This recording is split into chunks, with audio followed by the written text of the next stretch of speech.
নমস্কার বন্ধুরা, সকলকে মহাশিবরাত্রি জানিয়ে আজকে আমি আমার ভিডিও শুরু করছি।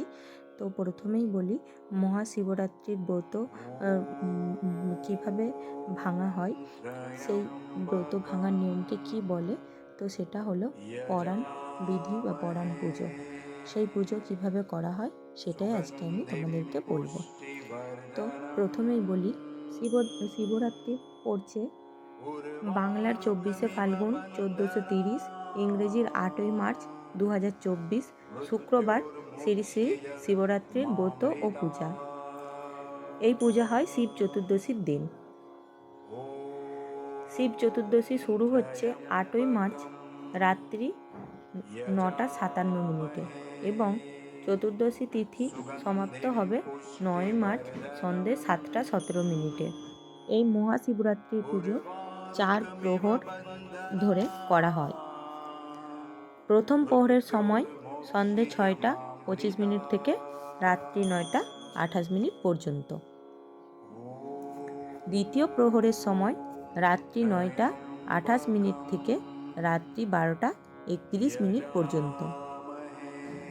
তৃতীয় প্রহরে যে পূজা হয় সেটা মাঝরাত্রে 12:31 থেকে ভোর রাত 3:34 পর্যন্ত। চতুর্থ প্রহরে যে পুজো হয় ভোর রাত 3:34 থেকে সকাল 6:37 পর্যন্ত। এই চার প্রহর ধরেই পূজা হয়ে থাকে। পরাণ বিধি বা পরাণ পুজোর ব্রত ভাঙার সময়, ব্রত ভাঙার যে পূজার সময় হচ্ছে 25শে ফাল্গুন 1430 এবং 9 মার্চ 2024 শনিবার পূর্বাহ্নে 9:51 মধ্যে।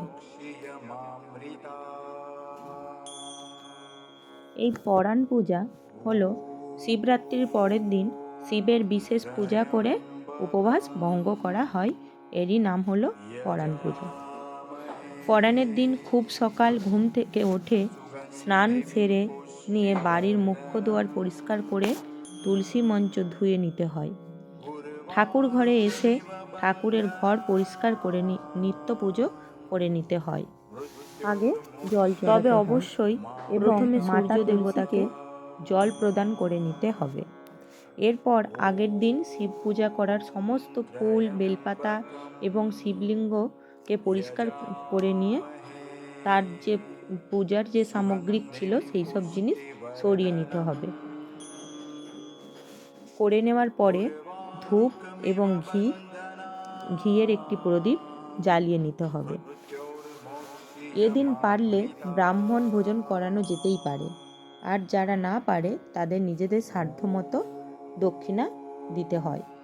আর অবশ্যই পরাণের দিন খাওয়া উচিত এবং এই দিন নিরামিষ ভাতও খাওয়া যেতে পারে। তো বন্ধুরা, আমার ভিডিওটা কেমন লাগলো অবশ্যই লাইক কমেন্ট করে জানিও। আর চলো আজকে এই পর্যন্ত, এই ভিডিওটা আমি শেষ করছি। টাটা, ভালো থেকো, আবার আসবো নতুন একটা ভিডিও নিয়ে।